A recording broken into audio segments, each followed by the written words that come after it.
Hi guys. So the Hi. video that we're going to be doing for you guys today is going to be on history essay writing. So the way that you're going to analyze history is going to be different than for an English class. Sometimes you end up reading the same sources like Beowulf or Jonathan Swift or anything like that. Anything that was written at the time that discusses the time period when it was written on is the primary source, and it can be used for both. So one of the major differences that you're going to view is that in English class, you're really looking at setting, at tone, at plot, characters. Is there any mirrored characters? You're going to be looking at similes and metaphors and stuff like that and keeping an eye out for those.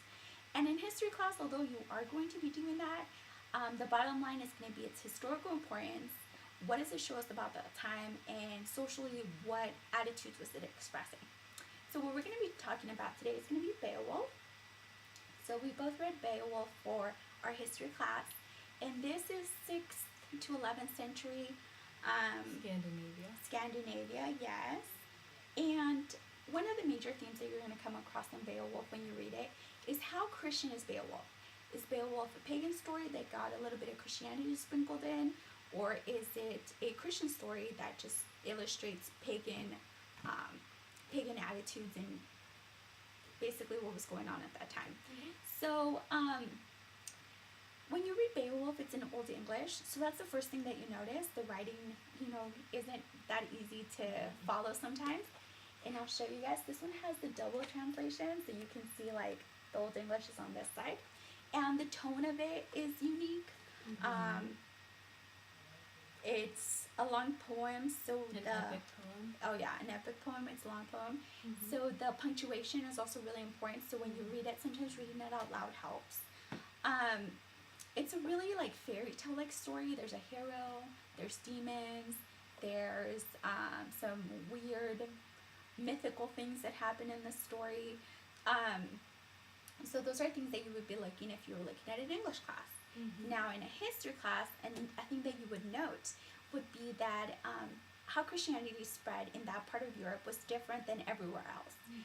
Instead of all the pagan things and people just being converted, there was like a mix of pagan and Christianity. So instead of their pagan temples being torn down, they were just cleared out and Christian things were put up. Holidays weren't taken away, they were just Christianized. So you can see how you get that mix in Beowulf, and how possibly maybe Beowulf could be both. Could be a pagan story that got Christianity sprinkled in, or was a Christian story that just reflects pagan views that were going on at that time. So another difference would be your intro as well.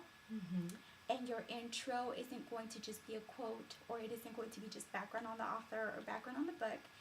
Your intro is going to be historical facts to introduce the time period that you're going to be talking about. Also, citing is going to be different. You're not just going to be citing the book. You're going to be citing other historical readings that you've done, maybe a textbook, anything like that. So those are going to be major differences that are going to be highlighted, and you're going to be basically using history and using that to support what's in your book versus just using themes in the book to be supported in your essay. Also, your thesis is going to be different. It's not just going to be a literary critique or a literary thesis. It's going to be a historical thesis that connects the time period with the book. So if you guys have any questions or anything like that, just let us know. We'd be more than happy to answer them, and we'll see you guys soon.